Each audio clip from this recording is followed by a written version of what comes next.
حضرت حمزہ رضی اللہ عنہ کے اسلام لانے کے بعد ابو جہل، ابو لہب، امیہ، عتبہ سب لوگ سناٹے میں آ گئے تھے۔ ان کو سمجھ نہیں آ رہا تھا کہ اب مسلمانوں سے کیسے نمٹا جائے۔ بازار میں بھی جہاں دو آدمی کھڑے ہوتے گفتگو کا موضوع یہی ہوتا، کبھی بآواز بلند، کبھی سرگوشیوں کے انداز میں۔ کسی میں ہمت نہیں تھی کہ وہ حمزہ رضی اللہ تعالی عنہ جیسے بہادر سے ٹکر لے۔ حمزہ رضی اللہ تعالی عنہ کو 3 روز ہو چکے تھے اسلام لائے۔ یہ مسلمانوں کے لیے سکون کے دن تھے، مگر انہیں پتا تھا کہ یہ دور رہے گا نہیں۔ ہمارے دشمن ضرور کوئی نہ کوئی چال سوچ رہے ہوں گے، مگر اس وقت طوفان تھم گیا تھا۔ اگر کوئی راہ میں مل بھی جاتا تو منہ پھیر لیتا، ناک بھوں چڑھا لیتا، مگر کہتا کچھ نہیں۔ غموں پر غم سہنے کی تو مسلمانوں کو عادت سی ہو گئی تھی، مگر خوشی پر خوشی مسلمانوں کے لیے نئی بات تھی۔ ابھی حضرت حمزہ رضی اللہ تعالی عنہ کے قبول اسلام پر اللہ کا شکر ادا کر ہی رہے تھے کہ مکہ کی گلیوں میں ایک شخص نظر آیا، آنکھوں میں خون اترا ہوا، ہاتھ میں ننگی تلوار لہراتا، اسلام اور رسول اللہ صلی اللہ علیہ وآلہ وسلم کے خلاف زہر اگلتا۔ وہ اعلان کر کے آیا تھا کہ آج وہ ایک ضرب میں قریش مکہ کی ساری پریشانیاں دور کر دے گا۔ یہ مہم جو نوجوان اتنا طویل القامت تھا کہ کھڑے کھڑے گھوڑے پر سوار ہو جاتا تھا، مزاج سنجیدہ مگر غسیلہ، پیشہ باز نتین سے پتھروں اور مسالوں کی تجارت، عمر 26 سال۔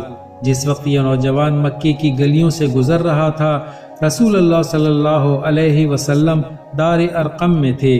ارقم رضی اللہ تعالی عنہ کا گھر کچھ عرصے سے مسلمانوں کی مسجد بھی تھا اور پناہ گاہ بھی۔ چند صحابہ حضور صلی اللہ علیہ وسلم کے ساتھ بیٹھے تھے۔ حضرت بلال رضی اللہ تعالی عنہ کھڑکی سے باہر دیکھ رہے تھے کہ انہیں وہ نظر آیا۔ اس وقت اس کے تیور دیکھے تو بلال رضی اللہ تعالی عنہ نے رسول اللہ صلی اللہ علیہ وآلہ وسلم کو مطلع کیا۔ حضرت بلال کا خیال تھا کہ وہ یہ خبر سنتے ہی فوراً کچھ حفاظتی انتظامات کا حکم دیں گے، مگر انہوں نے نہایت دھیرے سے جواب دیا، اس کے مجھ تک پہنچنے کا وقت کا انتخاب اللہ پاک کرے گا۔ بلال واپس کھڑکی کے پاس دوڑ کے گئے۔ وہ تلوار لیے چلا آ رہا تھا سیدھا مسلمانوں کی طرف۔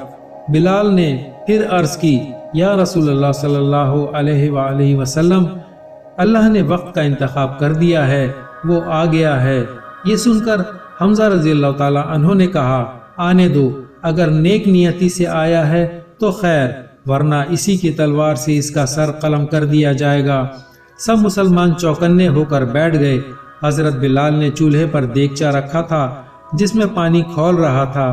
بلال رضی اللہ تعالی عنہ نے دل میں سوچا، اگر خدا نخواستہ ضرورت پڑی تو شاید یہ بھی کام آ جائے۔ ویسے بھی مسلمانوں کو حضرت حمزہ رضی اللہ تعالی عنہ کی موجودگی سے بڑا حوصلہ تھا۔ حضرت بلال پھر کھڑکی کے پاس جا کر کھڑے ہو گئے۔ وہ لمبا تڑنگا نوجوان اب مسلمانوں کے دروازے سے کوئی 50 قدم کے فاصلے پر ہوگا۔ اتنے میں بلال رضی اللہ تعالی عنہ نے دیکھا کہ ایک ضعیف آدمی جس کی پشت بلال رضی اللہ تعالی عنہ کی جانب تھی، اس کے سامنے آ کر کھڑا ہوا اور کچھ کہا۔ بلال رضی اللہ تعالی عنہ کو لگا کوئی بھکاری ہے۔ یہ شمشیر بکف نوجوان اپنی غصولی طبیعت کے باوجود ایک مخیر انسان تھا، لیکن اس وقت اس نے اس بوڑھے کو کچھ دینے کے بجائے اسے جھنجھوڑ کر راستے سے ہٹا دیا۔ پھر نہایت غصے میں چلایا، میں اس بدنصیب عورت کے ٹکڑے ٹکڑے کر ڈالوں گا۔ پھر وہ یکایک مڑا اور الٹے پاؤں اسی راستے پر چلا گیا جدھر سے آیا تھا، تیز تیز قدم اٹھاتا ہوا۔ لگتا تھا جیسے اس کے اندر کوئی خطرناک عفریت داخل ہو گیا ہو۔ بظاہر خطرہ ٹل گیا تھا، مگر بلال رضی اللہ تعالی عنہ کا دل گواہی دے رہا تھا کہ آج بات یہیں ختم نہیں ہوگی۔ وہ اس نوجوان سے واقف تھے، سارا مکہ اسے جانتا تھا۔ وہ ان لوگوں میں سے نہیں تھا جو کسی کام کا عزم کرنے کے بعد اسے ادھورا چھوڑ دیتے ہیں۔ چنانچہ حضرت بلال رضی اللہ تعالی عنہ کھڑکی کے پاس انتظار کرتے رہے۔ اتنے میں حضرت بلال رضی اللہ تعالی عنہ نے دیکھا کہ وہی بزرگ چلے آ رہے ہیں جنہوں نے اس نوجوان کا راستہ روکا تھا۔ اور جنہیں وہ بھکاری سمجھ رہے تھے۔ یہ مکہ کے درمیانے درجے کے تاجر تھے، نعیم بن عبداللہ، جو کچھ عرصے پہلے مسلمان ہو چکے تھے مگر اس کا اعلان نہیں کیا تھا۔ وہ دروازے سے داخل ہوتے ہی حضور صلی اللہ علیہ وسلم کے پاس جا کر بیٹھ گئے اور انہیں اس نوجوان سے ملاقات کا ماجرا سنایا۔ کہنے لگے، میں نے باہر گلی میں اس کو ہاتھ میں تلوار لیے ادھر آتے دیکھا تو پوچھا کہ تلوار کیوں میان سے نکال رکھی ہے؟ اس نے جواب دیا، اس کو قتل کرنے کے لیے جس نے قریش میں تفرقہ ڈال رکھا ہے۔ میں نے کہا، پہلے اپنے گھر کی خبر لو۔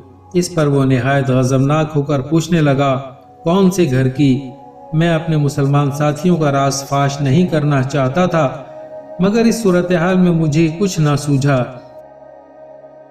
میں نے کہہ دیا، اپنی بہن اور بہنوئی کی جو محمد صلی اللہ علیہ وآلہ وسلم کی رسالت پر ایمان لا چکے ہیں۔ یہ سنتے ہی اس کے تن بدن میں آگ لگ گئی۔ اس نے مجھے جھنجھوڑ کے پرے کیا اور اپنی بہن کے گھر کی طرف مڑ گیا۔ شدید اشتعال کے عالم میں چیختا چلاتا اور اپنی بہن کے قتل کی دھمکیاں دیتا۔ اللہ ان دونوں میاں بیوی کو اپنے حفظ و امان میں رکھے۔ اس نوجوان کے اسی اشتعال کا مظاہرہ حضرت بلال رضی اللہ تعالی عنہ نے دور سے دیکھا تھا۔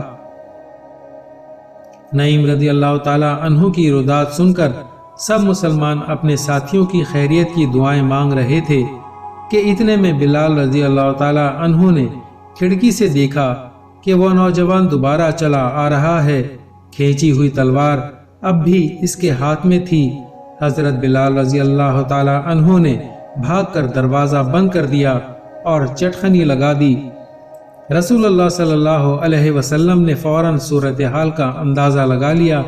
وہ فوراً اٹھ کھڑے ہوئے اور بلال رضی اللہ تعالی عنہ کو کہنے لگے، دروازہ کیوں بند کر دیا بلال؟ بلال رضی اللہ تعالی عنہ نے کہا، وہ پھر آ رہا ہے تلوار لہراتا ہوا۔ حضور صلی اللہ علیہ وسلم نے ایک لمحے کے لیے بلال رضی اللہ تعالی عنہ کو خاموش نگاہوں سے دیکھا اور فرمایا، پیغمبر کا دروازہ کسی کے لیے بند نہیں ہوتا، اللہ سے ڈرو بلال اور دروازہ کھول دو۔ یہ کہہ کر وہ کمرے کے وسط میں جا کر کھڑے ہو گئے۔ سارے صحابی بھی ساتھ ہی اٹھ کھڑے ہوئے۔ حسب حکم بلال رضی اللہ تعالی عنہ دروازہ کھولنے کے لیے پہنچے ہی تھے کہ باہر سے دستک سنائی دی۔ نوجوان تلوار کے دستے سے دروازہ کھٹکھٹا رہا تھا۔ حضرت بلال نے فوراً دروازہ کھول دیا۔ اب جو مسلمانوں نے دیکھا اس پر یقین نہ آیا۔ وہ جھک کر دروازے سے داخل ہوا۔ اس کے اندر قدم رکھتے ہی رسول اللہ صلی اللہ علیہ وسلم خود آگے بڑھے اور اس کا دامن جھٹک کر اس سے پوچھا، کس ارادے سے آئے ہو؟ ساری کائنات کی قوت سمٹ آئی تھی اس مختصر سے سوال میں۔ نوجوان سر سے لے کر پاؤں تک لرز گیا۔ اس نے رسالت مآب صلی اللہ علیہ وسلم کی طرف دیکھا اور دیکھتا رہا، پھر پیچھے کھڑے حاضرین کی طرف دیکھا اور دیکھتا رہا۔ اس کے بعد اس نے نظریں نیچے کر لیں اور اپنی تلوار کو دیکھتا رہا۔ اس کے اندر ایک ہیجان برپا تھا، ایک لاوا تھا جو پھٹ پڑنے کے لیے تیار تھا۔ سب صحابہ کی نظریں اس پر جمی تھیں۔ یکا یک اس نے تلوار ہاتھ سے گرا دی اور کہنے لگا، میں اعلان کرتا ہوں کہ اللہ کے سوا کوئی معبود نہیں اور محمد صلی اللہ علیہ وسلم اس کے رسول ہیں۔ یہ سنتے ہی رسول کریم صلی اللہ علیہ وسلم نے اور ان کے ساتھ مل کر سب صحابہ نے اتنے زور سے اللہ اکبر کا نعرہ لگایا کہ ارد گرد کا علاقہ گونج اٹھا۔ جانتے ہی یہ نوجوان کون تھا؟ یہ نوجوان وہ تھا جسے خود رسول اللہ صلی اللہ علیہ وسلم نے اللہ سے مانگا تھا۔ یہ مراد رسول تھے جن کے نام سے آج بھی کفر کو لرزہ چڑھ جاتا ہے۔ یہ حضرت عمر فاروق بن الخطاب رضی اللہ تعالی عنہ تھے جنہوں نے 40ویں نمبر پر اسلام قبول کیا۔